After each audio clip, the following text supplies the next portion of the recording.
Qual é a ordem? A ordem? Você primeiro. A menos que você não precise. Esse é o protocolo? Sim, o protocolo é um bate-papo. O protocolo é não ter protocolo. Ah, entendi. Boa tarde a todos. Todos me ouvem bem. Por favor, acomodem-se. E a gente vai chegando aqui à nossa última sessão do dia. Eu fui designado aqui para esse bate-papo com outros queridos colegas que eu conheci agora e que, de alguma maneira, compartilham uma experiência paralela comigo de trabalhar e viver fora do Brasil e ter laços com o Rio de Janeiro, com essa escola, né? Então, eu vou deixar que eles mesmos apresentem suas experiências, seus currículos e suas considerações. Nós temos aqui na mesa a arquiteta Luciana Spínola, formada aqui na casa, também tem uma experiência extensa trabalhando na cidade de Nova York, montou escritório lá, trabalhou com outros arquitetos e fez o seu caminho próprio. Voltou ao Rio, tem um ano, não é isso?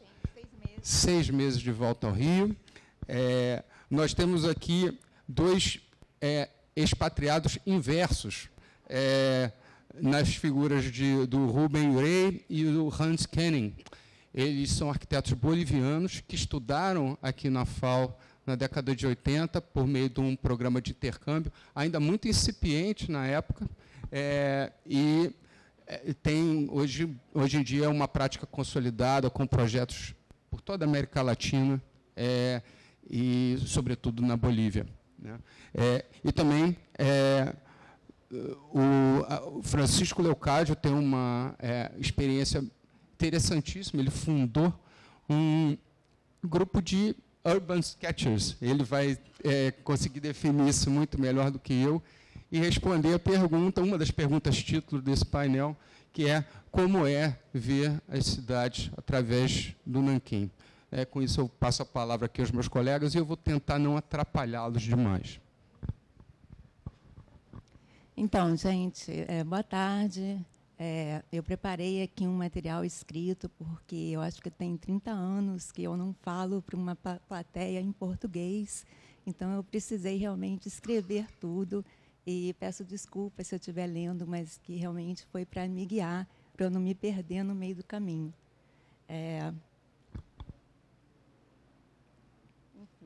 Oi, pessoal. Sou a Luciana Spínola, aluna da FAU, da turma de 85-1, e é uma honra estar aqui hoje para celebrar com vocês os 80 anos da FAU e os 200 anos do curso de Arquitetura do Brasil. Obrigada, Guilherme, que eu não estou vendo aqui, pelo convite. Eu estou emocionada, de verdade, por retornar após 35 anos. Na verdade, ingressei à FAU em 86-1, após cursar o primeiro ano de arquitetura na Universidade de Santa Úrsula. Para mim, foi uma mudança de chave ter vindo cursar arquitetura aqui na FAU.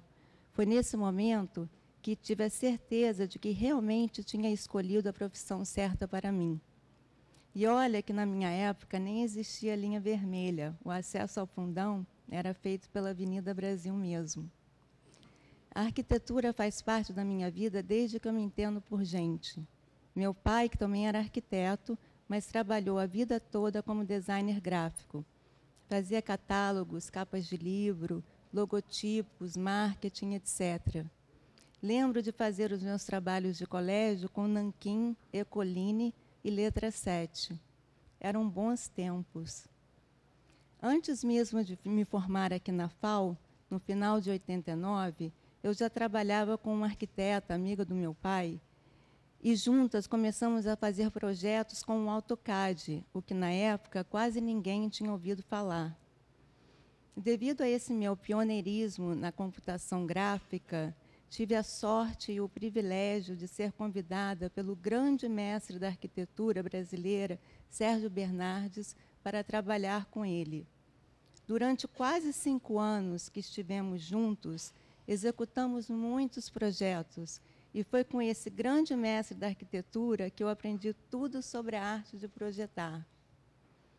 A importância de ter um mentor, né? Dentre os inúmeros projetos que fizemos juntos, houve um projeto para o jornal O Dia, na rua Riachuelo. Com esse projeto, conheci o empreendedor que morava em Nova York e, em 99, acabei me mudando de vez para lá.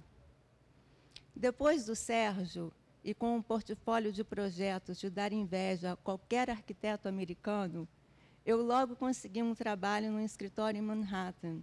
No começo, tive o desafio de adotar o inglês como primeira língua e o sistema imperial de medidas, que é em pés e polegadas. Além disso, tive que aprender sobre o aquecimento como um novo sistema predial, já que Nova York tem um clima temperado subtropical, com as 4 estações bem definidas em invernos frios e gelados. Não estou falando só de aquecedores. As fachadas também precisam ter isolamento térmico, com técnicas e normas de construtivas pré-estabelecidas. Também precisei aprender sobre o zoneamento da cidade de Nova York, que existe desde 1916 e que regula o uso, a densidade, o volume dos projetos construídos na cidade.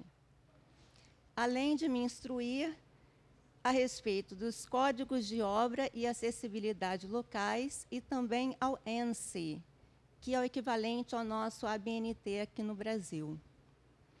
Nesses mais de 25 anos trabalhando em Manhattan, que é um verdadeiro paraíso para qualquer arquiteto, fiz projetos de todos os tipos e tamanhos, mas, na sua grande maioria, foram projetos residenciais multifamiliares. Eu simplesmente adoro projetar espaço para as pessoas morarem. Como arquiteta, acredito que temos a capacidade e a responsabilidade de influenciar positivamente as pessoas pelo lugar que elas moram. E eu acho isso tão lindo. O aprendizado que tive lá em Nova York vai muito além da arquitetura. Testemunhei os atentados de 11 de setembro e, literalmente, vi aqueles prédios lindos se desmoronarem da janela do escritório onde eu trabalhava na Union Square.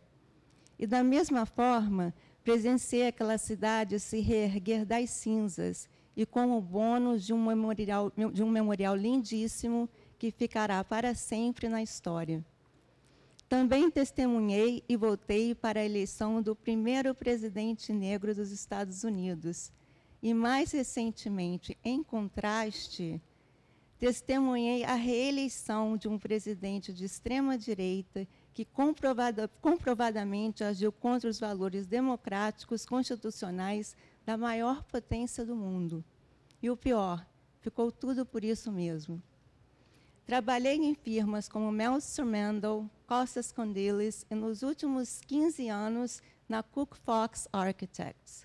Como associada sênior da firma, projetei e gerenciei diversos projetos, incluindo alguns que selecionei para mostrar a vocês aqui hoje. Eu vou levantar porque fica mais fácil para mostrar os projetos, ok? Pode passar para o próximo. Aqui, volta um pouquinho. Office of Ideals é a minha firma, que se traduz como Oficina de Ideais. E eu selecionei alguns projetos que eu trabalhei em Manhattan desde 2008. Pode passar para o próximo. Aqui é um escritório que a gente fez para uma construtora americana chamada Skanska. Fica no 32º andar do Empire State Building. Como vocês podem ver aqui no core do... a minha linguagem é core mesmo? Tem 28 elevadores no Empire State Building. Enfim, o projeto, o interessante aqui foi que a gente, como o teto do Empire State tem muitas vigas, o que a gente optou foi em fazer a distribuição de ar pelo piso para maximizar as vistas, entrando, e também para facilitar a mudança de divisórias facilmente, já que basta você plugar a saída de ar-condicionado em qualquer outro lugar que você precise fazer. Então, aqui a gente optou por colocar os escritórios fora do perímetro para trazer mais luz para dentro dos escritórios, e, com isso, a gente conseguiu fazer com que 98% das pessoas tivessem luz natural vindo para o escritório. Pode passar para a próxima. Aqui é um prédio na 2ª Avenida, é um prédio misto, residencial, com uma parte comercial no 1º andar. Consequência, a volumetria do projeto é consequência do zoneamento da cidade de Nova York, porque isso aqui é chamado uma tower on a base, ou uma torre numa base. A volumetria, esse prédio, tem vários desses prédios em Nova York, é direto do zoneamento, e o que o zoneamento te pede, né? Os afastamentos laterais até certa altura. Então, isso aqui é um tower na base, é um típico construção residencial multifamiliar em Nova York, nas avenidas. As avenidas, por exemplo, elas têm um recuo de 10 pés, enquanto que as ruas secundárias têm um afastamento acima da base de 15 pés, porque as ruas de Nova York têm 60 pés de largura, enquanto as avenidas têm 100 pés de largura. Pode passar para o outro. Aqui é um outro projeto residencial, no West Village. Aqui é o Hudson River. É um terreno que a gente fala que é um through lot, que é um terreno que vai de uma rua a outro, é interno. E aqui a gente optou, existia uma fábrica aqui que ocupava todo o terreno, e a gente utilizou o esqueleto da estrutura dessa fábrica, cobrimos com tijolinho e mantivemos a presença na rua, que é o Street Wall Presence, porque é uma coisa muito comum em Nova York, as pessoas terem os seus apartamentos logo na rua, porque lá não tem violência, né? Pode passar para outra. Aqui é a cobertura desse prédio anterior que a gente fez, é uma cobertura triplex. Eu também fiz alguns trabalhos de interiores. Ali são as renderizações, aqui já é uma foto do empreendedor, o dono do prédio, o empreendedor do prédio, e ele pegou a cobertura, que é um triplex, e a gente fez também. Pode passar para o próximo. Aqui é um estudo de viabilidade, que é uma coisa que eu faço muito lá, você formar um envelope que o zoneamento de Nova York permite que o prédio tenha. Então, esse ali na esquerda, é um mapa do zoneamento que mostra a divisão de distritos. A cidade de Nova York é dividida entre distritos residenciais, comerciais e industriais. Aquela linha que está ali é exatamente essa linha que está aqui. Está vendo ali embaixo, onde tem um laranja? É o prédio. Então, dessa linha para lá, você pode construir residencial. Dessa linha para cá, era só comercial. Aqui, no caso, era uma galeria de arte, nessa parte comercial, e aqui é um prédio residencial com um core central distribuindo nos dois prédios, né? Aqui essa volumetria de apartamentos, e que a pessoa poderia fazer o que quisesse dentro do apartamento, a sua própria distribuição interna. Próximo. Aqui é um prédio que a gente fez na Rua 23, numa área chamada Flatiron District.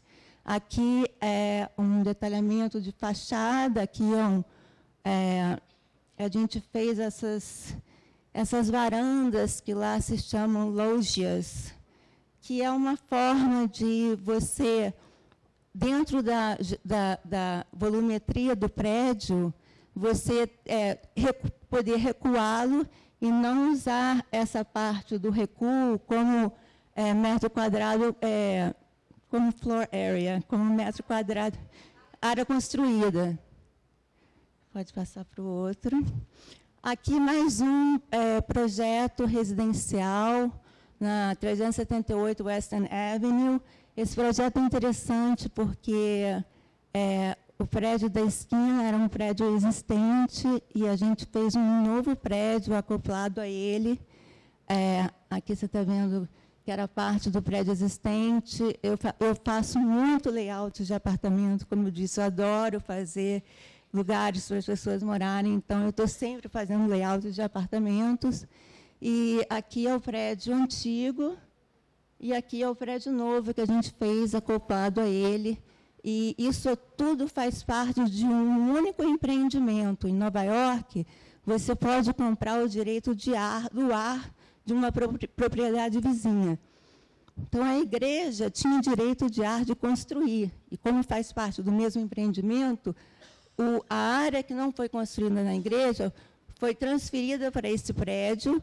Obviamente, eles nunca mais vão poder construir nada aqui.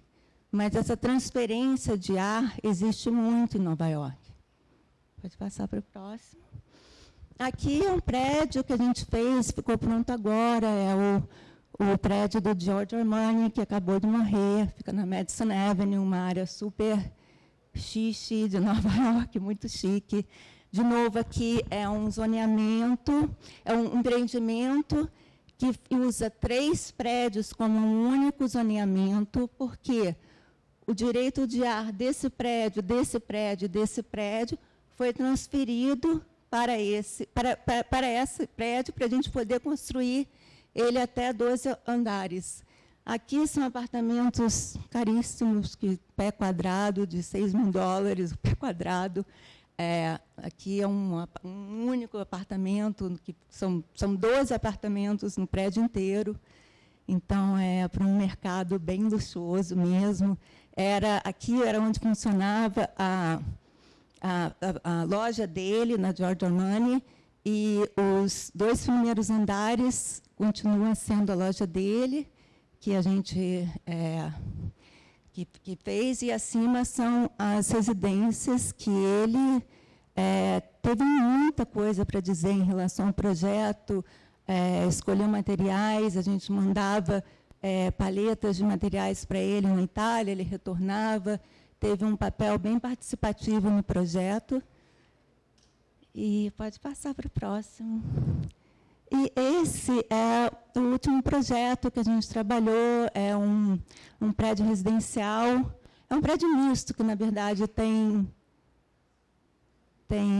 comércio nos 2 andares, nos 2 primeiros andares.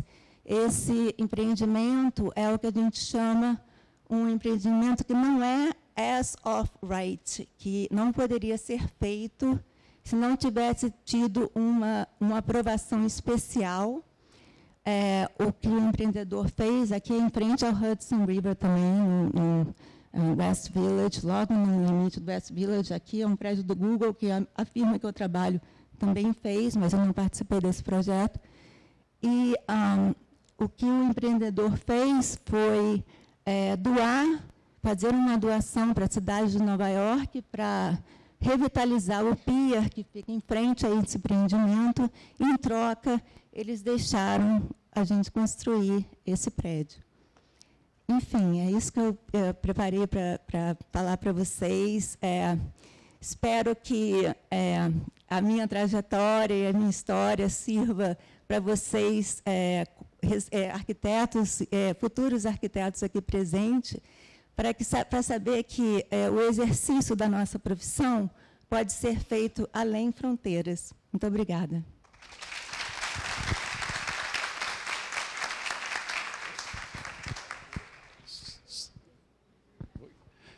É comigo mesmo? Boa tarde para todos e todas. Meu nome é Francisco Leocádio, sou gay, sou preto e sou arquiteto formado aqui na Faculdade de Arquitetura e Urbanismo com muito orgulho. Atualmente, há pouco tempo, eu sou professor na Escola de Belas Artes no curso de cenografia, também, que me dá muito orgulho participar. Eu quero começar falando um pouquinho dessa minha trajetória, porque me pediram para botar um pouco da minha relação aqui na faculdade, que eu acho muito importante. Eu tenho que agradecer vários colegas que estão aqui, o Rodrigo, que é da minha época, o professor Rodrigo, Solange, são amigos de muita longa data. Tem o Alexandre Pessoa, que também que hoje não está podendo, porque ele foi para São Paulo, né? Mas também outro amigo, não está o Rodrigo, mas tem vários amigos que falaram aqui, o Luciano, falou aqui ainda há pouco o Madar. Então, é um período da minha vida que eu amalgamei e consolidei minhas amizades para mais de 30 anos. Então, eu olho para vocês e sempre quando eu fui substituto também na FAO, em 2018, continuo falando aqui também, quão importante é essa faculdade para sedimentar as amizades. Aqui tenho certeza que muitas amizades, muitos casamentos vão surgir dessas salas, desses corredores que estão por onde vocês frequentam. Então, tenho muito prazer e aproveitem bastante o tempo que vocês estão aqui. Tem umas fotos aqui que eu queria passar. Bom, essa foto aqui, eu acho uma foto que eu fiz do EREA, que foi um encontro regional de estudantes de arquitetura, que eu participei meio tangenciando dessa organização. E que a gente passou um final de semana aqui com um encontro regional de estudantes de arquitetura. O pessoal achou uma doidice ficar aqui, mas eu lembro que a gente passava a noite em cima da laje ali do 3º andar. Foi um momento foi muito interessante, que meio que foi um prenúncio para o encontro, para o ENEA, que depois, alguns anos depois, a gente teve um ENEA, né? Um ano depois, né, Solange falou, um ano depois a gente teve o ENEA aqui, uma galera de várias cidades do Brasil, de vários cursos de arquitetura, dormindo nas salas, né, tomando banho nos banheiros assim, improvisados, almoçando bandejão. Foi um momento muito importante. Isso foi em 92. E aí, a próxima foto, tem essa viagem aqui a Ouro Preto com o professor Pedro Lessa, que eu acho que também, não sei se alguém já foi aluno do Pedro Lessa aqui, chegou a pegar? Pegou o Pedro Lessa, né? Que é um querido, assim. Ele depois terminei indo estagiar com ele na prefeitura. E a semana passada ele me ligou para a gente conversar um pouquinho, depois que eu falei para ele que estava aqui na cenografia. Então, ele já quis fazer contatos de uma ex-aluna, que é doutoranda, aquelas coisas de Pedro em sua... Para quem conhece, sabe. E essa viagem é muito importante, porque a mesa está falando dessas experiências fora, né? E viajar é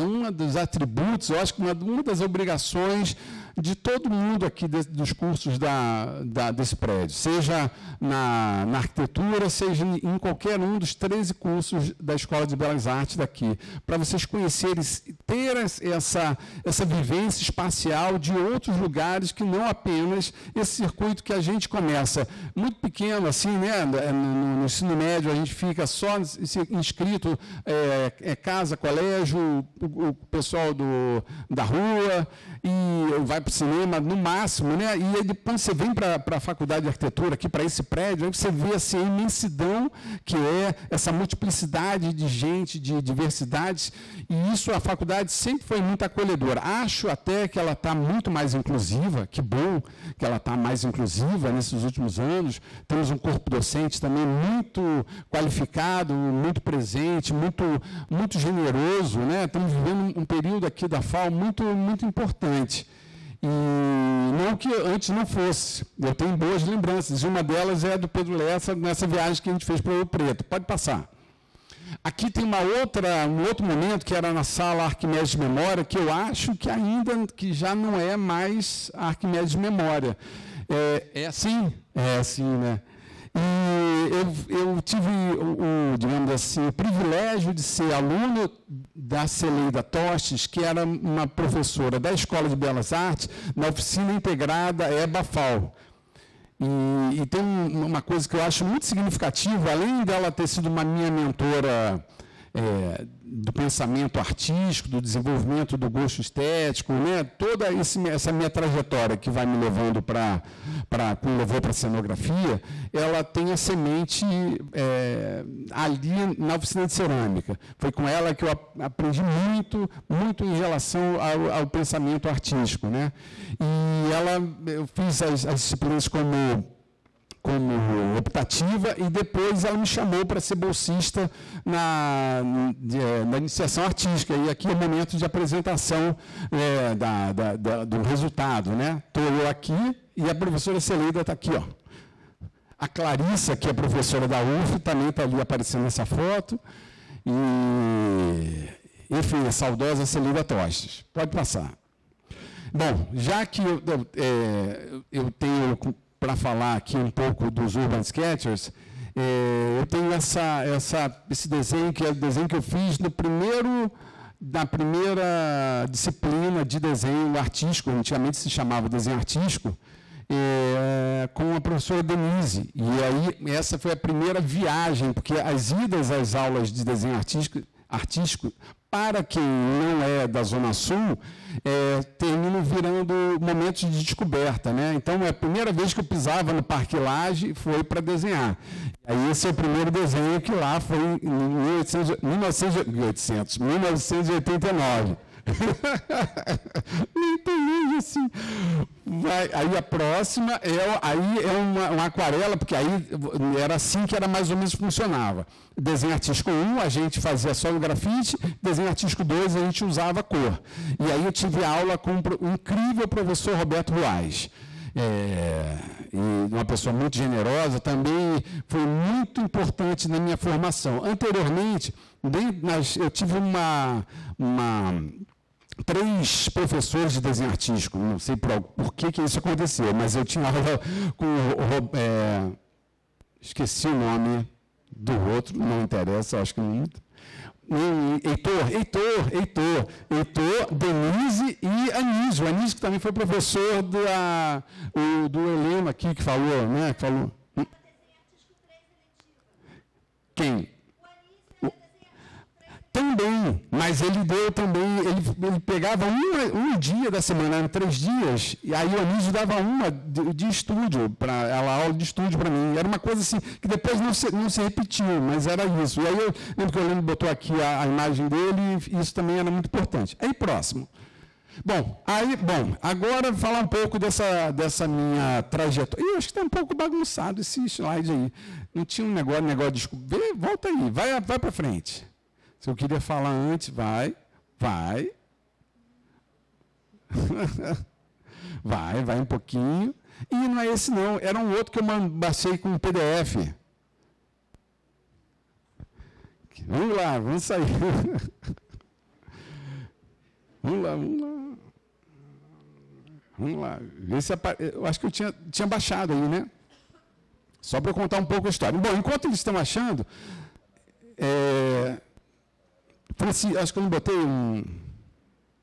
mandei por e-mail agora. Não, mandei antes, até vocês abriram, vocês conseguiram abrir. Vê se não tem meu e-mail aí. De novo, Francisco. Aí, vê se vai conseguir abrir? Foi. Bom, aí nessa história toda de botar esses primeiros desenhos para mostrar como, de alguma forma, esse entendimento da cidade, a apreciação da cidade, passa por mim pelo prazer com o desenho. E eu acho que, atualmente, a professora Éter, o professor Raca, Rafael Fonseca, eles estão fazendo um trabalho incrível. Tem outros professores dessa disciplina também, que eu agora não vou lembrar, mas eles fazem um trabalho incrível da valorização do desenho de observação em tempos de eras digitais. E isso eu acho tão importante, que a gente mantenha isso, que vocês, alunos, consigam manter esse hábito do desenho, sendo levado para as disciplinas de projeto e para a vida toda, porque é isso, assim, eu viajo, assim, para falar um pouco desse momento, né, desse recorte que eu estou falando da minha vivência. é um pouco isso, do prazer pelo desenho e como o desenho me leva a observar a cidade com mais calma, com um nível maior de degustação. Volta aí um pouquinho. Agora vai. Aí, enfim, em 2014, um pouquinho antes, eu conheci os Urban Sketchers, que é uma organização internacional, sem fins lucrativos, que eu acredito que vocês já tenham ouvido falar, porque a professora Ethel sempre comenta, o Rafa também. O Rafa, inclusive, ofereceu a oficina num dos encontros, né? Então, é uma comunidade muito importante para o pensamento, para o desenvolvimento, para a prática do desenho e mais, para a fruição da cidade. Tem ali Tainá, que é da arquitetura, que está sempre nos encontros. Tem o pessoal daqui dos meus alunos de Belas Artes, aqui Raíssa, Maiara, tem a Luana, e Camila, que eram da Belas Artes, tem arquitetura. De alguma maneira, elas já foram, Tainá vai mais, mas elas já foram nos encontros, né? Que é muito simples, né? É a prática que vocês têm na disciplina, só que é levado na vida profissional, né? Ou, digamos, para fora, para além da faculdade, né? A gente se junta para desenhar na cidade, para ocupar a cidade, para sentar no chão, na calçada e ter esse prazer de entender, apreciar a cidade desse jeito. E aqui eu trago aqui o manifesto. Esse grupo foi criado por um jornalista espanhol que é radicado nos Estados Unidos, o Gabi Campanário, e eu acho que o que é mais importante para pensar em termos da cidade é esse último aqui, ó.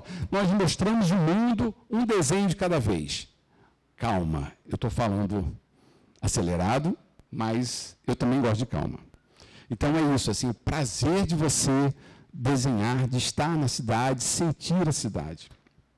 O Urban Sketch é um grupo internacional, tem o Urban Sketch Brasil e eu sou um dos coordenadores do USC Rio de Janeiro. Próximo. A gente fez um encontro em 2022, um encontro nacional, somos 52 grupos no Brasil ativos. Ou seja, para qualquer lugar da cidade, ou várias cidades do Brasil que vocês forem, haverá um grupo de desenhistas que vocês podem se encontrar. E foi assim que eu também, viajando para fora, terminei encontrando alguns grupos em algumas cidades. Próximo. Sim, lembrando que vamos ter um encontro nacional fazendo propaganda, né?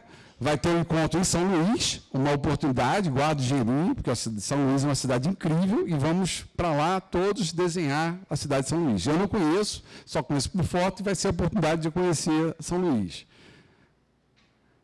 Bom, meus companheiros de viagens sempre são um kit reduzido de desenho. Isso tem que anda sempre comigo como uma forma de a qualquer momento poder apreciar nas viagens que eu faço. Aí eu vou trazer algumas imagens, né? Eu tive a oportunidade de ir para Paris e desci o Reno, né? E aí sempre com um caderninho fazia uns croquis a nanquim, uma maneira de também perceber a cidade numa outra velocidade. Pode passar. Em Roma, também foi em Praga, que é uma cidade que eu vou mais ou menos com certa frequência, porque como eu terminei enveredando pelo caminho da cenografia, a cada 4 anos eu vou para a Quadrienal de Praga, que é uma mostra de cenografia, de design cênico, e aproveito indo para a cidade, de vez em quando eu sento em algum lugar, num café. Aqui eu sentei na beira desse rio e desenhei a Ponte Carlos ali com aquarela. Tive a oportunidade também nessa cidade medieval, Český Krumlov, que também é perto de Praga, que tem um dos teatros barrocos com a cenografia mais bem preservada de toda a Europa, e aí fiz essa viagem para lá de ônibus e aproveitei também, desenhei uma panorâmica da cidade, sentei ali, tranquilo, entendendo, buscando degustar aquele momento, esse privilégio de poder viajar e de poder apreciar a cidade desse outro jeito. Pode passar. Aí eu fui para Veneza, também, estava fazendo a viagem com a minha mãe, mas dei aquela escapadinha para poder estar sozinho ali desenhando.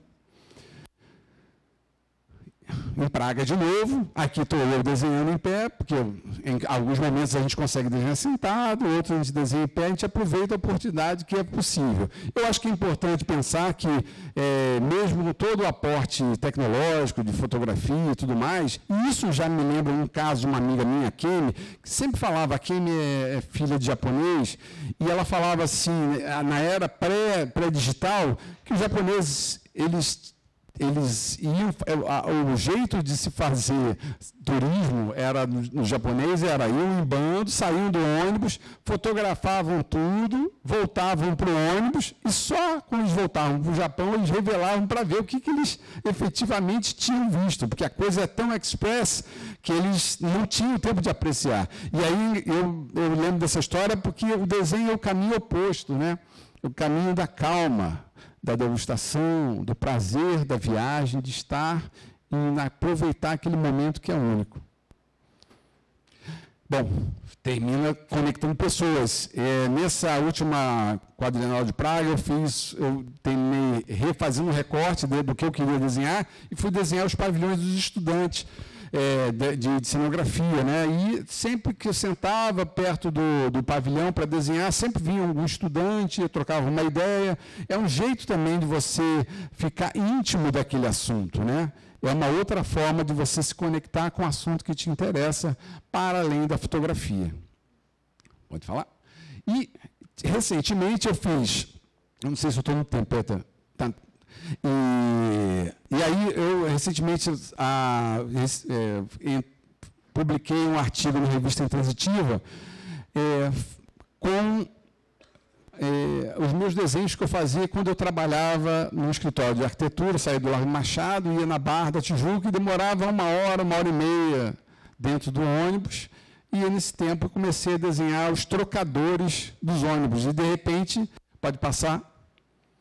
E aí eu comecei a chamar, o título do artigo, né, dessa revista é Tudo é Passageiro até o Trocador, porque hoje em dia não existe mais nos coletivos do Rio de Janeiro nem trocador. E terminou virando um testemunho de uma época em que os trocadores eram figuras recorrentes e entediadas, né? Porque uma hora de viagem do Largo Machado para lá, tinha uma hora que eles não tinham o que fazer. E aí eu tentava desenhá-los nesse momento ali, que eles estavam descansando ou olhando para o nada. Pode passar? Enfim, segui desenhando. Eu passei esses 6 meses antes de vir para aqui, para a Escola de Belas Artes, dando aula no Unicinos, que fica em Bangu, e fazia esse trajeto de trem que eu fazia, né? Também era uma oportunidade de desenhar essas figuras no trem. Tudo isso para mostrar a vocês a importância do desenho e como o desenho pode contribuir para essa intimidade com a cidade, o entendimento da cidade. É isso aí, gente. Muitíssimo obrigado. E obrigado, Fal. Obrigado, Fal. Obrigado, Solange, Rodrigo, enfim. Obrigado. Oi, eu sou Rubem Dario Urey, formado nessa alma mater. Muito grato com essa faculdade. Hoje eu estou cheio de uma mistura de sentimentos, mas a palavra que eu tenho na mente é integração. Eu sou de Santa Cruz de la Sierra, em Bolívia, aquele país que fica entre o Brasil e o Peru e o Chile, né? Que fica no meio, que não tem uma saída ao mar, tá? A gente faz parte daquele convênio que tem o Brasil de intercâmbio cultural, tá? Que a CAPES promove até o dia de hoje. Sou muito grato porque tenho os melhores amigos da vida nessa época de formação. Na pantalha, na tela, está uma parte da cidade de Santa Cruz de la Sierra que eu encontro, basicamente, de 4 ecossistemas diferentes. Santa Cruz de la Sierra, apesar do nome de serra, ela não fica na serra, ela fica na parte onde o Pantanal se encontra com a Amazônia. A Amazônia não é só do Brasil, tá? Se encontra com o Chaco, que é a pampa que vem do sul, e com a borda dos Andes. Então, aquelas montanhas que a gente vê no final são a estribação dos Andes. Hoje, passa por favor. Hoje Santa Cruz tem uma configuração metropolitana interessante. A gente chegou aqui no Rio, ano 87, e a cidade tinha menos de 400 mil habitantes, com por volta de 25 mil hectares de solo urbano. Tá?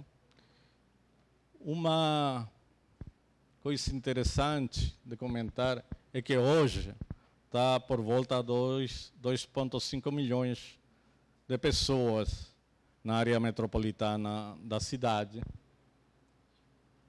A formação que a gente recebeu nessa faculdade ajudou e serviu para enfrentar esses desafios do crescimento exponencial da cidade, né?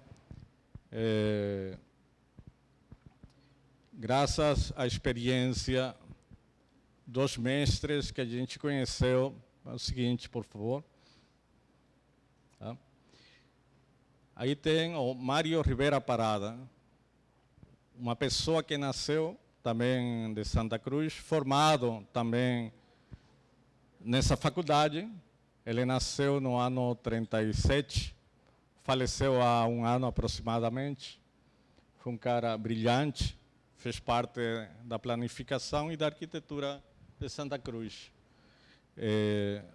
Tá as fotos de alguns detalhes da igreja Nossa Senhora Maria Auxiliadora de Santa Cruz, que foi premiada com um prêmio chamado Bicentenário da Bolívia, que é esse ano. Tá? É uma homenagem póstuma a um aluno formado nessa casa. Seguinte. Bom, a formação que a gente recebe nessa escola serviu para acompanhar o desenvolvimento da cidade de Santa Cruz e do país. Fica claro que uma cidade que ficava contida num espaço e com o crescimento não só vegetativo, senão a migração própria interna e do exterior do país, da Argentina, do Brasil mesmo, do Peru e do resto da América Latina, pelas oportunidades de crescimento.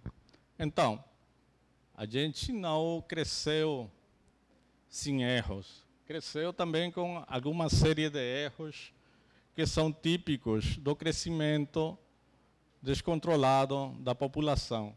Então, uma parte de nosso exercício profissional,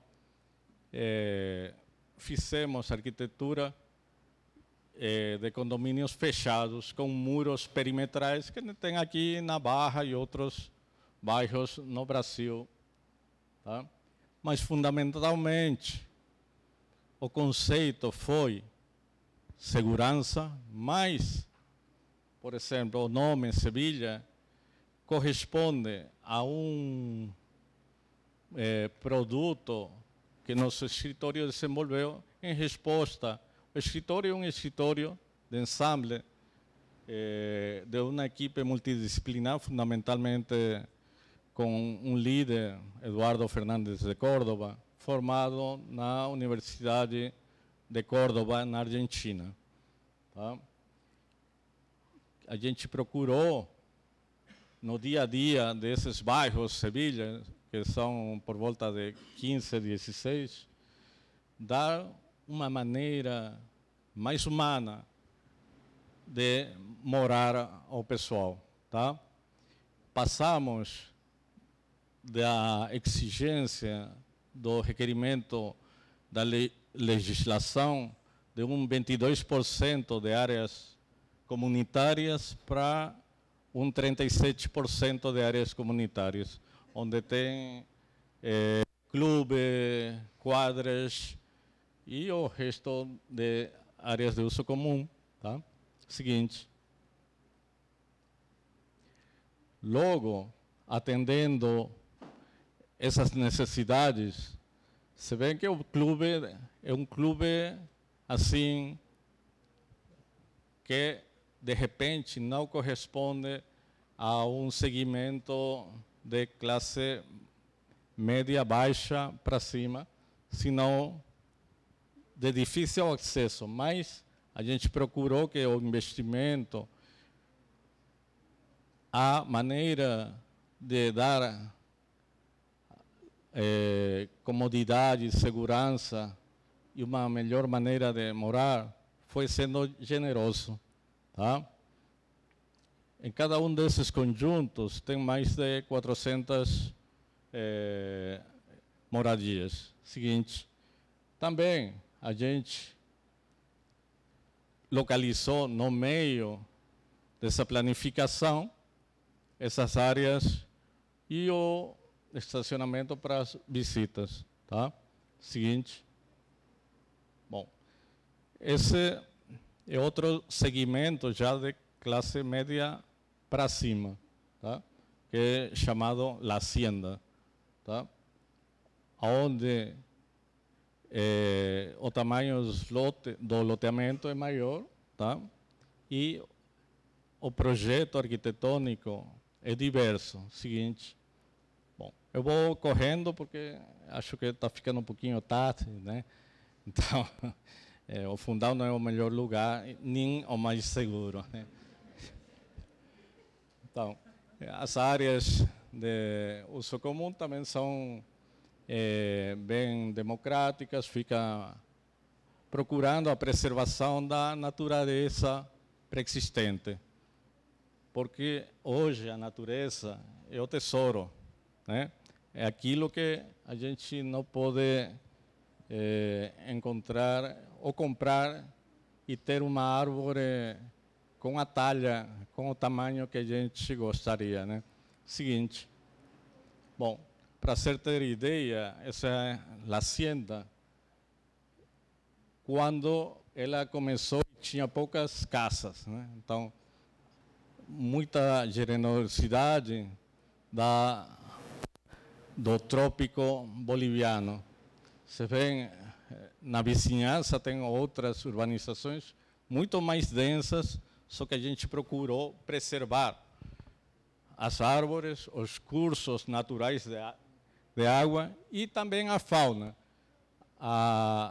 Tem uma série de capibaras, esquilos e outros animais, também aves, que elas se refugiam nas áreas preservadas dos condomínios. Seguinte, tá? Esse é um projeto feito também com Eduardo, que ainda está em processo, que fica na zona norte da cidade de Santa Cruz, que também vai ter essa configuração do anterior projeto. Vamos na frente. Tá? Bom, seguinte. Agora também a gente teve a oportunidade de uma série de aprendizados. Arquitetura na América Latina dificilmente dá para um profissional ser especialista em alguma coisa. Então, a gente tem que atender diversos requerimentos dos clientes. Nesse caso, nosso ateliê é um ateliê que gerou também uma construtora, também uma incorporadora e também uma administradora de imóveis. Tá? Tive a oportunidade de me integrar nesse ateliê de arquitetura. Esse é um dos primeiros shoppings ou malls abertos da Bolívia. Tá? Você pode ver aí que o miolo, o núcleo do shopping, ele é aberto. Ele não tem ar-condicionado, nas áreas comuns, tá? Aí você vem na escada rolante, eu estou descendo na frente, a pessoa mais velha é o Eduardo, e o outro é o Rodrigo Otaque, que esse ano nos visitou para fazer umas palestras em Santa Cruz, tá? Então, em todos esses projetos, tem constantes de tomar em conta coleta de água para reuso, optimização da energia, uso de energias alternativas, tá? Seguinte. Uso de materiais adequados. Tem aulas chatas na faculdade, né? Materiais de construção e tal. Mas essa pele é uma pele feita com uma aleação de cobre e outros materiais que funcionam como um dissipador térmico e protege a circulação de serviço e técnica. Você vê na parte de cima, tem o equipamento de ar-condicionado numa passarela metálica que permite o acesso com segurança do pessoal de manutenção, tá?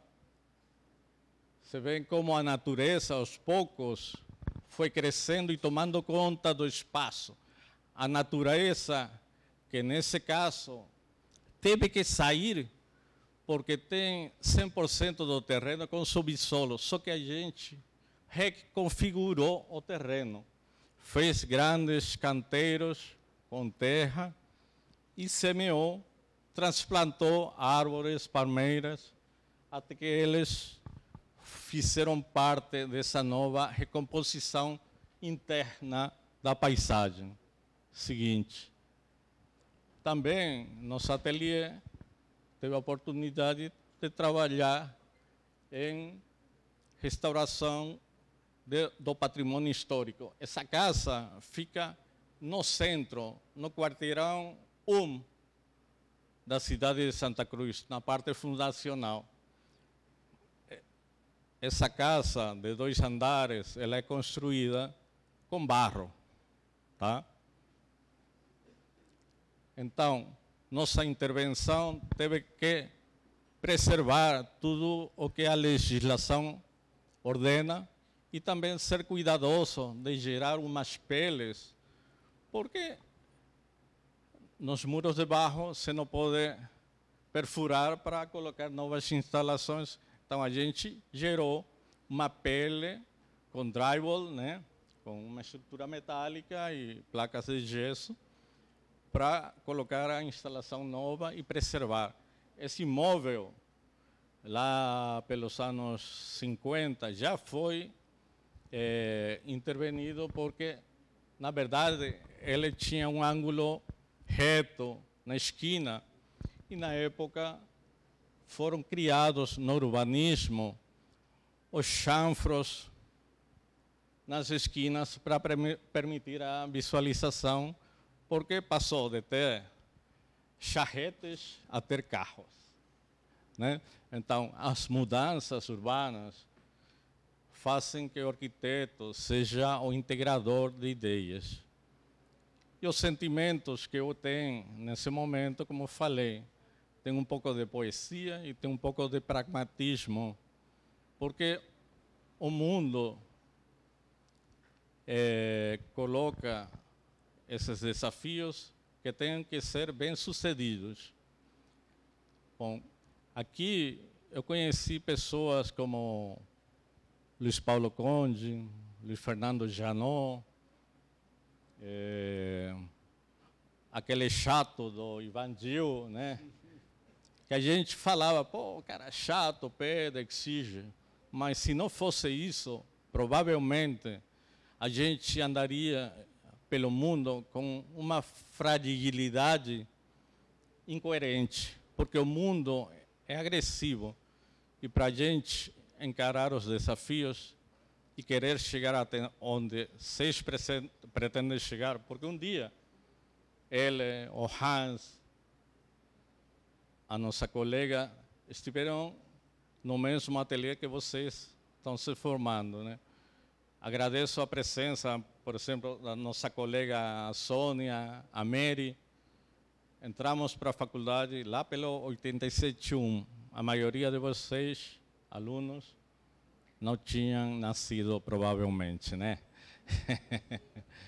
Então, o mundo é de vocês e hoje eu trabalho nesse ateliê, já fui associado do Hans. Até o dia de hoje, a gente faz projetos em parceria, tá?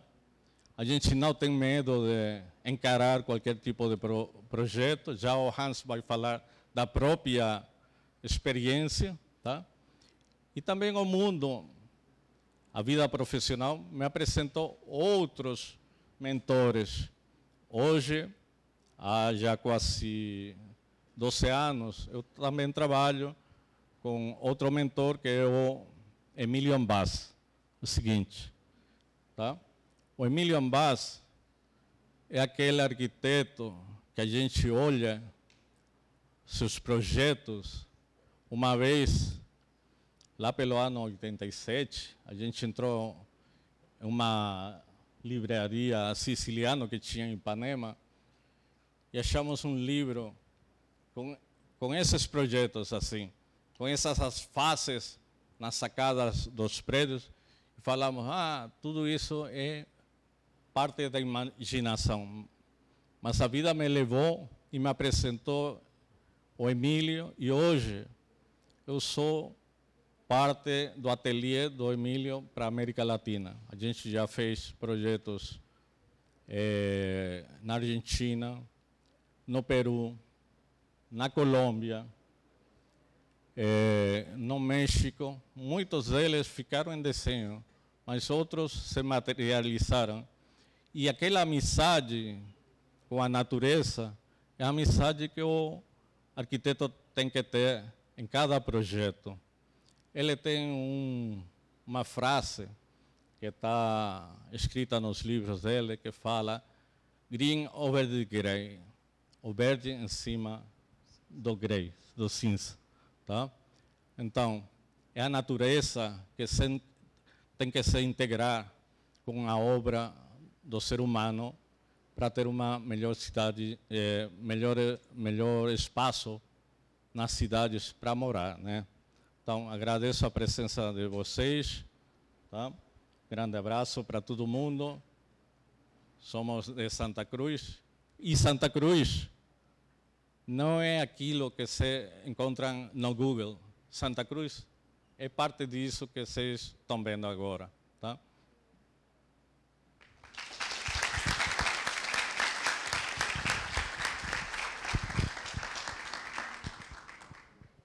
Olá pessoal, boa tarde, tá? Obrigado por vir a ouvir a gente, tá? Desculpa o português e obrigado por ficar até agora.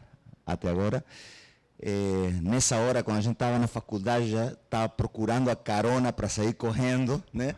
Para não ter que esperar o 485, tá? Para sair daqui, tá? Então, eu vou tentar fazer rápido a apresentação. É um pouco dos projetos que eu fiz nesses 34 anos que a gente saiu do Fundão, em 91. Tá? As fotos vão ir passando, eu vou ir falando um pouquinho com vocês. E depois, se houver tempo, houver curiosidade, vocês querem falar um pouco mais de algum projeto que tinha levado a imaginação de vocês, então estamos para isso. Esse aí sou eu, quando eu tinha mais cabelo, tá? O lugar vocês já conhecem, essa aí é a formatura com o Luiz Paulo Conde. Eu botei essa foto porque ele foi um grande mestre, tá? Ele foi meu professor em 3 períodos e eu trabalhei com ele, tá? E foi muito decisivo na minha vida na arquitetura. Mas aproveito para agradecer aos outros professores. Eles me deram uma formação que me deu muitas possibilidades. Aqui eu vou falar, vocês vão ver desses 4 conceitos, que são coisas que eu já fui sedimentando nesses anos como arquiteto e como eu gosto de trabalhar nos meus projetos. Um é o que eu chamo de interface, que é o encontro do prédio com a cidade.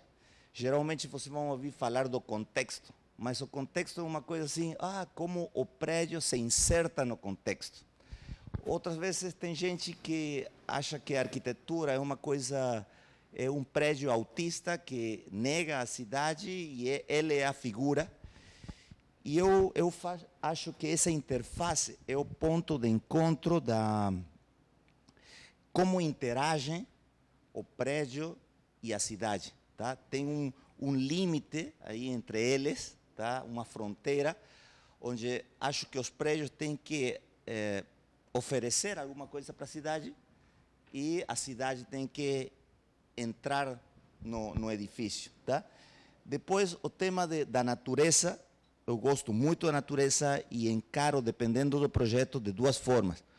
Ou eu boto a natureza no projeto, ou então eu gosto de trabalhar com muita transparência e tentar unir o interior com o exterior. Uma relação muito fluida entre interior e exterior. Depois, o tema da imagem, né? Muitas vezes nós arquitetos temos uma fixação com a imagem, e eu acho que é importante, mas a imagem não é só forma. Tá? Eu utilizo a forma como um resultado da função. Eu tento fazer uma forma muito potente, muito visual, que transmite uma imagem, mas ela não é fruto de uma forma preconcebida, né, de um preconceito. E outro tema é o tema do movimento. Uma coisa que eu não gostava da arquitetura é que ela é muito estática, né? E ele fica no tempo. Pô, você volta às vezes à cidade e a cidade continua igual. Então, eu tento às vezes de que a arquitetura mostre um pouco de movimento de 2 jeitos. Uma é se a arquitetura ela se transforma, ela se mexe, ele tem elementos que vão se mexer, então o prédio vai ter diferentes formas de olhar para ele. Ou outra forma é mostrando o que acontece no prédio. Tá? Para mim, as pessoas que moram, que utilizam uma arquitetura, eles são o sangue do prédio. Então, é muito legal quando você olha essa sangue circulando, se movimentando na arquitetura. Então, eu fiz aqui uma compilação desses projetos, tá? Onde eu trabalhei esses 4 conceitos em alguns, 1, 2, 3, e de distintas maneiras. Tá? Então, vamos... Esse aqui é um prédio dos mais altos de Santa Cruz. Santa Cruz é uma cidade muito baixa, tá? Agora está começando a adquirir uma arquitetura, e ele estava em automático, mas se a gente pode avançar. Aí, isso é a interface que eu falo. Tá? Então, eu poderia ter botado o prédio bem na linha, mas eu decidi criar uma praça na frente, que é um ponto de interação. A praça é pública, a gente pode entrar e ficar na praça. Obviamente, eu tinha uma ideia de que ele fosse cheia de barzinhos e de skaters e aquela coisa, mas depois um banco comprou aquele frente lá embaixo e aí ficou tudo um pouco sério, mas a gente botou ali uma árvore, tem um estanque de água, um espelho de água. Esse aqui é um outro prédio que fica frente a uma praça, e parte da programação desse prédio é que no andar térreo tínhamos que ter uma sala de exposições. Então, eu fiz ela como uma caixa de vidro. Tá? Então, dessa sala de exposição, você olha para a praça, tá? E da praça você pode ver a exposição que tem dentro. Então, para mim, esse é um jeito de criar uma interface onde se dilui a relação entre arquitetura e cidade. Não? Esse aqui é uma universidade, tá? E aqui apareceu por primeira vez essa ideia de mostrar o sangue circulando, que são os estudantes, tá? E aqui, na seguinte imagem, essa ideia saiu dessa escada aqui do fundão, né? Que a gente chegava de manhã e esperava ali que chegue a turma para ir à classe, e era um ponto muito legal para bater papo. Então, toda essa ideia das escadas aqui, integrando a arquitetura, mostrando essa vida da faculdade para a cidade também, tá? Para mim é muito importante. E essa faculdade tem essa praça, tá? Que é o contrário, também é uma aprendizagem daqui da faculdade, que aqui a gente chegava, né, subia para o terceiro andar, para o quarto andar, para o quinto andar, e depois dava uma preguiça para descer. Tá? Então, você ficava ali no bar do Mangueira, né, ali, e já você não descia nunca mais. Tá?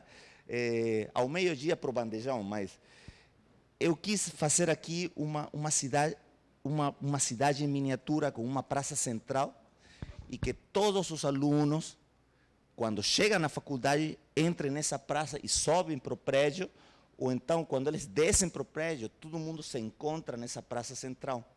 Tá? Porque aqui todo mundo ficava no seu andar e você não encontrava com o resto do pessoal. Então, é uma aprendizagem de uma coisa negativa desse prédio. Tinha uma coisa boa, que era a escada, e tinha uma coisa negativa, que era o andar, esse passilho tenebroso, né? com esse corredor comprido, assim, com umas luzes que faziam ali, né? Você ficava com medo de aparecer alguma coisa lá. Mas tudo bem. Outro tema é a natureza, tá? Que eu falei, sempre tento incorporar a natureza de algum jeito ou me integrar com ele. Esse aqui é um desses condomínios fechados que o Rubem falava, tá? E esse condomínio tem uma vocação hípica, é para gente que curte cavalo, aquela coisa. E esse aqui são os estábulos, tá? Para os cavalos, e tem cada uma dessas caixinhas tem uma função, é o veterinário, é o lugar para guardar o alimento, o cavalariço é o vestuário dos funcionários, tá? Então, isso aí é uma estrutura muito simples, muito modulada, tá?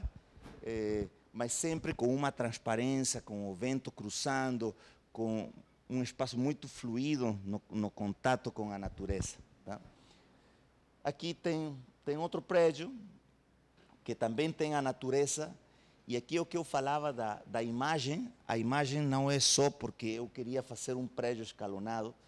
Esse aí são 3 prédios diferentes, de diferentes segmentos, de diferentes função, e cada função tem sua própria área comum. Tá? Então, é como que a imagem e a forma vêm de outros requisitos. Tá? Então, você vai vendo aqui um prédio de escritórios que tem que ter uma imagem mais esbelta, mais pura, mais simples. Tá? E isso vai sempre, você vai indo, pode passar, né? Sempre vai com... Esse aqui é o interface também, aqui é o encontro da cidade, de uma pracinha aqui na praça com locais comerciais. Tá? Então, esse aí era um espaço que eu poderia ter construído, mas foi um gesto consciente de não utilizar aquilo. Tá? Então, vamos indo passando. Aí você tem a ideia. Isso aqui tem um pouco a ver com o tema do movimento, é uma coisa muito simples, tá? Mas a ideia era que essa celossia, né? Ele abre e fecha conforme cada pessoa gosta disso, ou precisa daquilo, então o prédio, cada dia é diferente, não é sempre igual. Tá? esse aqui é um tema de um bairro, esse aqui é outro, e sempre tem essa ideia da integração com a natureza, a posição dos prédios para permitir o vento cruzar e não ter vistas frente a frente um prédio com outro. Tá? Então, é uma coisa que eu procuro sempre de fazer. Tá? Vamos. Aqui, outro prédio mais urbano, que nesse render fica assim os prédios vizinhos. Então, esse é um prédio um pouco mais fechado, mais tentando se proteger um pouco da visão. Tá? Aqui, o tema que eu falava da interface da cidade, aqui tem uma área comercial que ele não é fechada, ele é aberta para a cidade e você vê a escada rolante e você vê a gente se movimentando nessa área. Esse aqui também é um jeito similar e você tem nos terraços e no pátio central, que tem aqui entre as duas torres, tá? Você tem a natureza. Eu trabalho muito com bancos e, obviamente, os bancos precisam ou sempre pedem para você uma imagem corporativa, tá? Então, nós sempre tentamos fazer uma imagem com umas linhas muito simples, mas potentes, uma imagem, uma marca que fique na cabeça da gente, mas sempre uma forma muito simples. Aqui, por exemplo, era um prédio em esquina, então deixamos livre a esquina para que o pessoal possa acortar caminho e não perder a visão de uma rua para outra. Tá? Vamos lá, podemos ir passando. Isso aí já foi a criação de uma marca. Esse aqui, a forma desse prédio, que é uma cinta, tá? É porque esse prédio vai continuar crescendo e a cinta me permite um movimento de ir transformando e crescendo de distintas formas, conforme você vai dobrando a cinta. Tá? E ele fica numa avenida muito transitada e eu queria fazer um cartaz muito alto, tem 25 metros de altura, para você enxergar à distância o prédio, mas ter que ele não seja um cartaz, mas seja parte do prédio. Aqui era outro banco e a ideia era mostrar o movimento da gente, dos funcionários, dos clientes do banco, tá? Com um movimento aqui de salas de reuniões em vidro de cor. Tá? Outro prédio, tá? Que tem tipo uma pirâmide com um espaço central, um espaço assim, com toda a altura, com umas cascadas de vegetação, tá? E umas praças nas esquinas, tá? Como que ele ofereça um espaço público para a cidade. Tá? Um outro prédio com esse prédio tinha um bosque de eucaliptos aqui, que a gente preservou.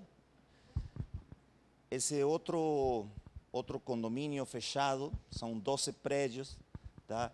Com muita natureza. Tá? Esses prédios são mais fechados pelo sistema construtivo, que era um sistema construtivo de bloco de concreto. Tá? E, bom, aqui também um shopping center, que tinha uma interrelação urbana, outro prédio que incorporava movimento e um espaço verde para a cidade. Tá? Vamos lá, vamos passando rapidinho. Outro prédio, uma escola, um colégio com vegetação e mostrando cada aula tinha uma terraça, tá? Então os alunos ficavam nessa terraça. Vamos lá que eu tenho 1 minuto. Outro prédio. Esse aqui eu chamo de prédios pop, são pequenos prédios de escritório para uma empresa, como esse aqui. Então, sempre incorporando a vegetação e um tema de bioclimático e um tema de proteção solar. Esse aqui, outra forma de incorporar a vegetação com um filtro vegetal. Esse aqui outro shopping center. Também aqui um pequeno edifício de 4 andares de escritórios, com uma proteção solar.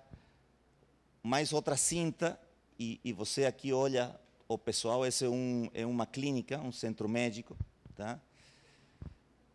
Um prédio de apartamentos.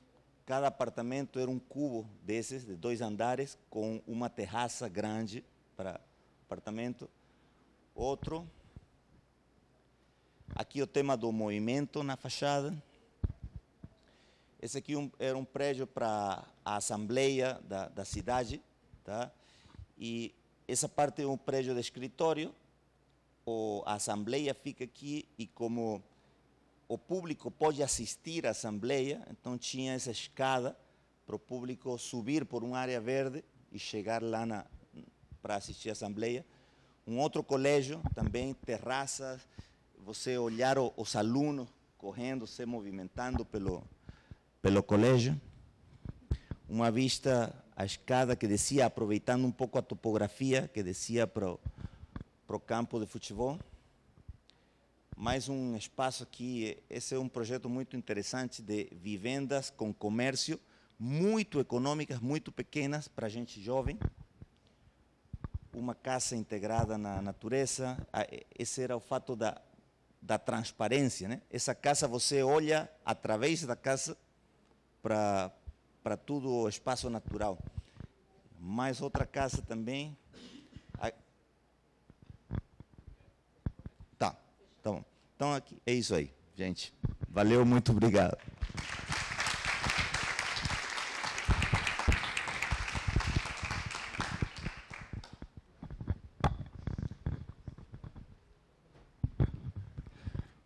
Produção, temos para pergunta.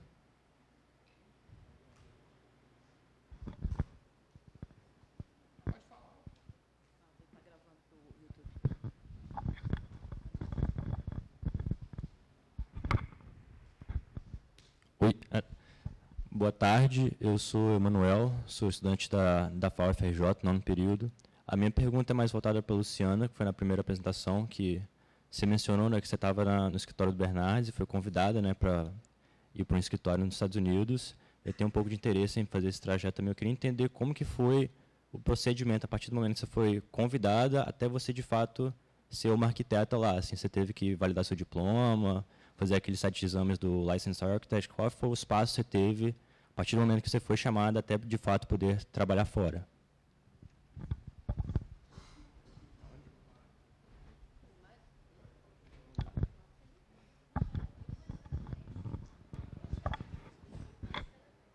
Posso? Eu tenho 2 perguntas bem rapidinhas. A primeira seria para todos, né, no caso.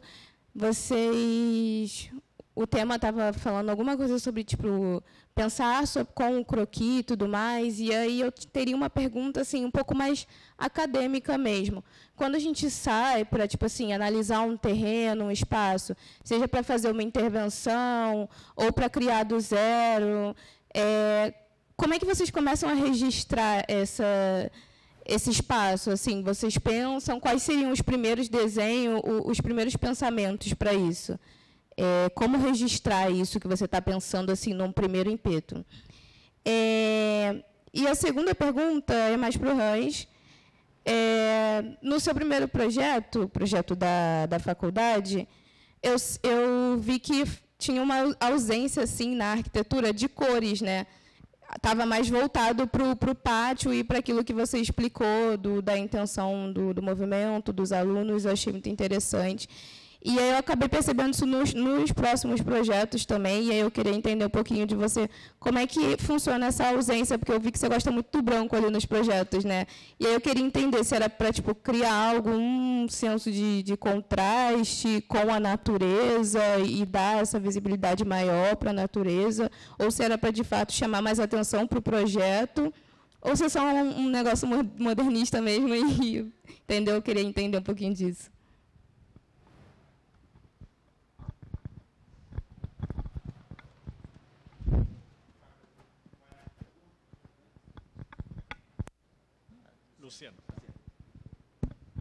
Então, eu esqueci seu nome. Emanuel, então, eu não fui convidada para trabalhar lá, não. Eu fui convidada pelo Sérgio Bernardes para trabalhar com ele. Com o meu trabalho com o Sérgio, a gente fez um projeto para um empreendedor americano e eu acabei me mudando para lá. Mas a trajetória para você trabalhar num país como os Estados Unidos, né, você precisa de um empregador que se responsabilize por você, e ele se responsabilizando por você, você dá entrada num visto de trabalho que chama H1B, e esse visto de trabalho você pode renovar durante 6 anos. Depois da renovação desse visto de trabalho, você pode dar entrada no processo de um green card, porque você já trabalhou naquele país durante 6 anos, e depois de 6 anos de green card, você pode dar entrada no processo de cidadania, que é o que eu tenho. Mas, enfim, eu acho que o trabalho que eu fiz aqui no Brasil com o Sérgio Bernardes foi um trabalho lindíssimo. Ele estava no final da carreira dele, e quando eu fui para os Estados Unidos e comecei a fazer entrevistas nos escritórios em Nova York, as pessoas realmente ficavam impressionadas com o trabalho que eu tinha feito aqui. Eu acho que nós, brasileiros, somos muito criativos na forma como a gente faz o trabalho da gente, porque com tão pouca tecnologia em um país em desenvolvimento, a gente consegue fazer muito, né, com um pouco que a gente tem aqui. Mas a outra pergunta foi sobre o projeto, como é que a gente inicia um projeto, né? Eu acho que é uma série de fatores. Eu acho que não é só você ver aquele terreno e você ter a imagem do projeto. Não, tem a orientação, tem a regulamentação, tem o programa, tem o budget, tem o orçamento. Então, assim, não é uma coisa que você veja, eu vi o projeto. Às vezes sai meio assim mesmo, sabe?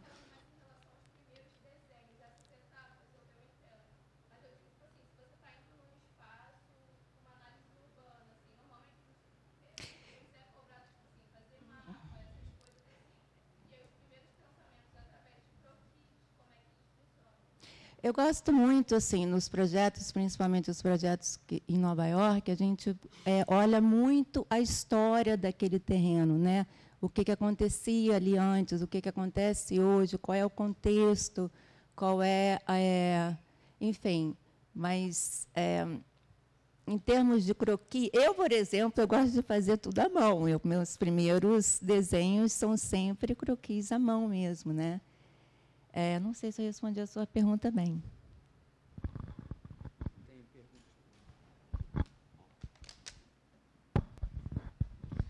Bueno, você fez uma muito boa pergunta, porque o nascimento de um projeto é um mistério, tá? Eu acho que com o tempo você vai sedimentando umas ideias próprias do que você quer lograr com a tua arquitetura. Então, quando você enfrenta um projeto, uma dificuldade, você já tem algumas coisas claras do que você quer fazer. Mas você tem a informação da legislação, você analisa o sítio, você tem teus gostos pessoais da arquitetura, você tem as necessidades do cliente. Então, aí você começa desenhando. Eu ainda faço croquis à mão, tá? Eu no começo, nunca pego um computador. Eu boto o papel em branco com o terreno e eu tenho essa informação. E você senta e fica ali procurando,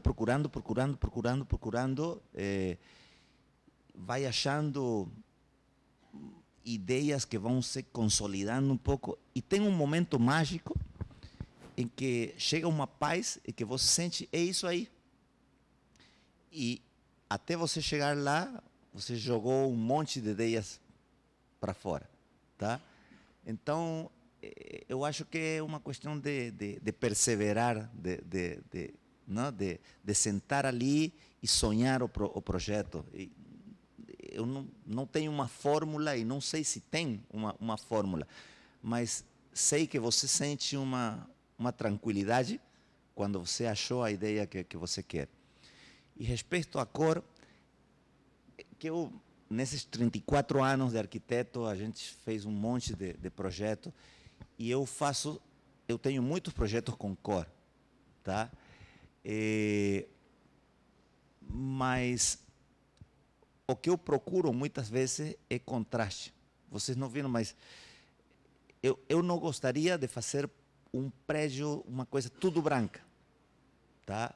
Ou tudo de madeira, ou tudo de um material só. Então, eu sempre acho que é importante, o contraste é o que faz aparecer uma coisa, tá? Quando você tem uma coisa iluminada, você tem uma sombra, então é como que uma coisa, um oposto, é o que faz destacar o outro lado. Então, eu utilizo muito o tijolo aparente, por exemplo, que tem um amigo arquiteto que fala, nós não temos pedra em Santa Cruz, mas temos muito tijolo. Então, esse amigo que fala que o tijolo é a pedra de Santa Cruz, né? Então, eu utilizo muito tijolo aparente, eu utilizo o concreto aparente e eu faço contraste com o branco, né? Nós temos muita natureza, apesar disso, muitos arquitetos não utilizam a natureza na arquitetura. Eu gosto de me integrar com a natureza, então eu acho que o branco no verde, ele dá uma sensação muito gostosa, né? Assim.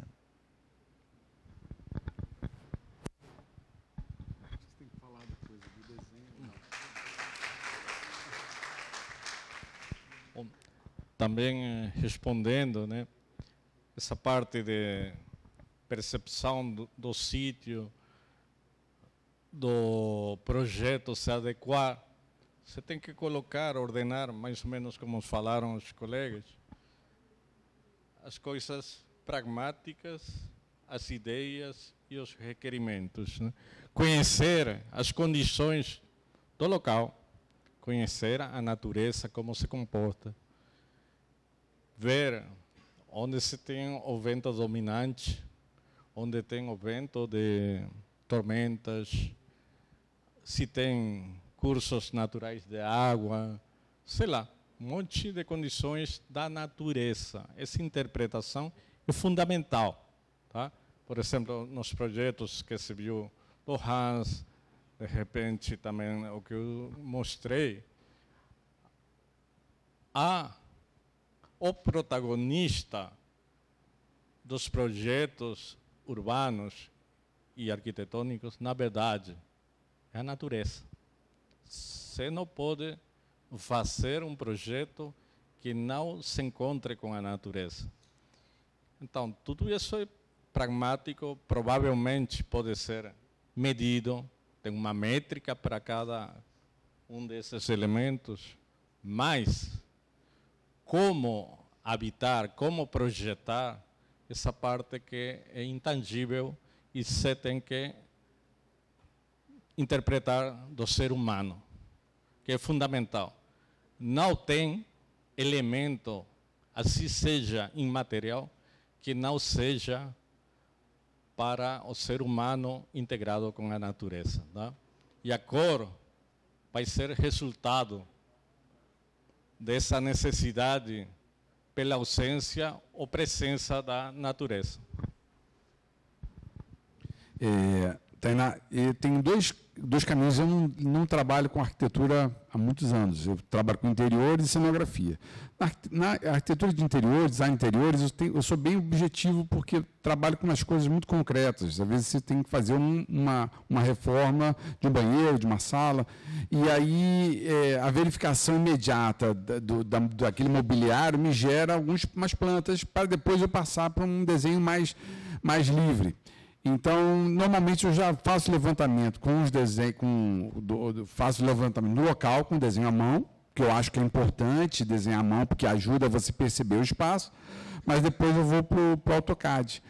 No teatro, você precisa puxar o tapete e quebrar as expectativas. Então, o processo ele precisa ser invertido, sabotado, para você criar uma instabilidade no seu processo criativo, para aí surgir alguma coisa. Então, tem vários artifícios que vão depender de cada projeto, cada dramaturgia. Às vezes você começa com um desenho, às vezes começa com uma foto, alguma referência, algum rabisco, de alguma maneira aquilo vai criando ruído para te levar um caminho. Pelo menos é assim que eu termino funcionando. E aí depois também o rabisco no desenho e é mais fácil, digamos assim. Eu enfrento menos questões de circulação quando trabalho com cenografia.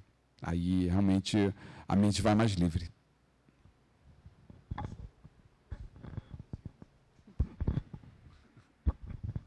Posso te dar mais 2 conselhos? Tá?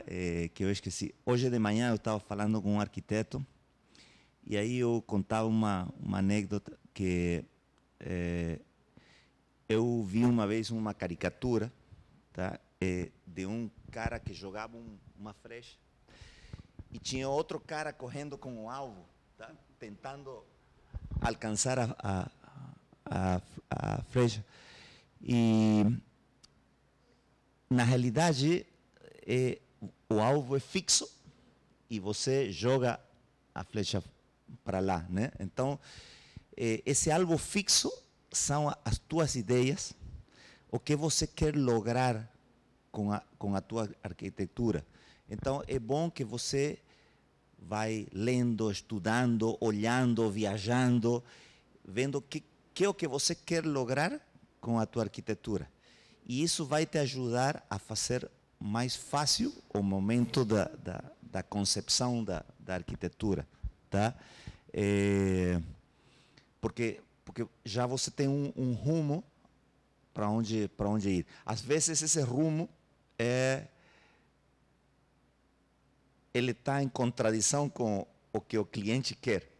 E aí é muito importante você persistir com a tua ideia, porque se o cliente te faz fazer um projeto feio, não é o cliente que vai perder, você vai perder a tua reputação, porque a gente não vai falar, esse é o prédio de tal pessoa, não, vamos falar quem foi o arquiteto que fez esse projeto, tá? Então é muito importante você estar convencida das coisas que você quer fazer, tá? E isso, quando você tem as coisas um pouco mais claras, fica um pouco mais fácil pensar o projeto, né?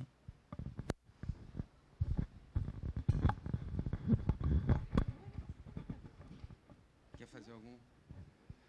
Bom, gente, a gente está chegando aqui no final da mesa.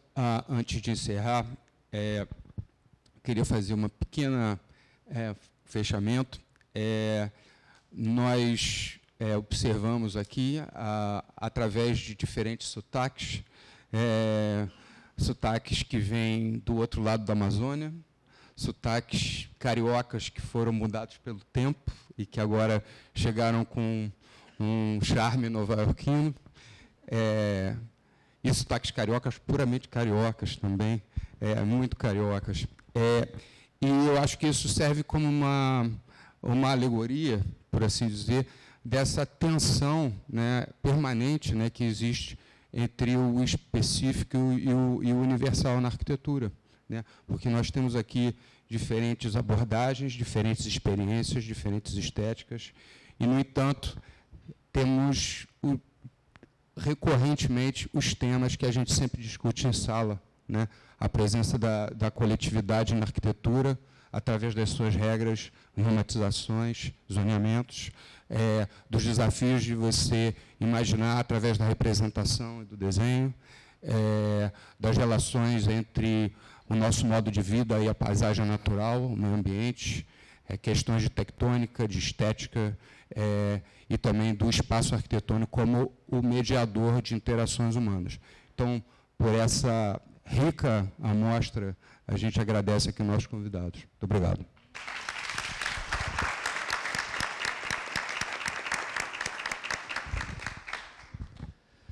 Pessoal, assim, queria agradecer, é claro, a todos os presentes, que inclusive vieram às vezes de longe, né? É uma riqueza que a FAU tem também, e foi difícil compor uma mesa, porque justamente o tema das fronteiras, né, internacionais implicaria em deslocamentos mais ambiciosos com verbas que a gente não tem. Então, eu queria muito agradecer por vocês terem, né, conseguido chegar aqui e estar participando disso. A FAU tem se internacionalizado muito, e eu queria, com isso, realmente reforçar o convite para que vocês venham amanhã na palestra das 11 horas. Né? A gente vai encerrar, será uma palestra de encerramento dessa semana de eventos comemorativos. É uma palestra assim, com um professor da Universidade de Kyoto, assim, eu já assisti parte dessa palestra antes, e eu garanto que é incrível em termos de imagem, de discussões. A gente vai contar também com a participação de colegas professores da FAU. James Miyamoto vai coordenar a sessão, mas a palestra será discutida principalmente pela Margarete Pereira, que é uma professora já de longa data aqui, mas que é estudiosa da arquitetura moderna e da história da arquitetura. E ela me disse que está estudando, também esteve estudando para fazer esse debate com um colega do Japão, esse paralelo, né, entre o que a gente produziu, paralelamente ao que o Japão produziu também. Então, um pouco o foco não é só mostrar o que o Japão fez ou faz, mas é também trazer para uma discussão no Brasil. E o Rodrigo Kamimura, que aceitou também entrar na jogada, porque ele é um estudioso desses metabolistas, assim, que incluem Sérgio Bernardes no Brasil, né, o representante mais conhecido desse movimento, mas também então traz a discussão. Então, a gente está falando assim que os colegas são de diferentes gerações, né? O Kamimura é o mais jovem, o James Miyamoto, meia-idade, e a Margarete é a nossa querida professora aposentada, mas que ainda está muito atuante. Então, que vai também iluminar, né? Os três navegam também no universo da FAU. Então, convite muito precioso. Eu queria dizer que o palestrante amanhã vai depois para São Paulo, é só por uma curiosidade para vocês. A convite da Escola da Cidade, que na realidade viabilizou o voo internacional dele lá desde o Japão. Então, a gente está pegando uma carona no financiamento paulista. Mas para dizer que os paulistas estão financiando porque as palestras dele em São Paulo serão cobradas, né? Assim, o público está pagando o lugar para assistir. Então, aqui é gratuito. Então, estejam aqui, porque é um privilégio também de ter um palestrante dessa envergadura conversando com vocês. Tá bom? Obrigado.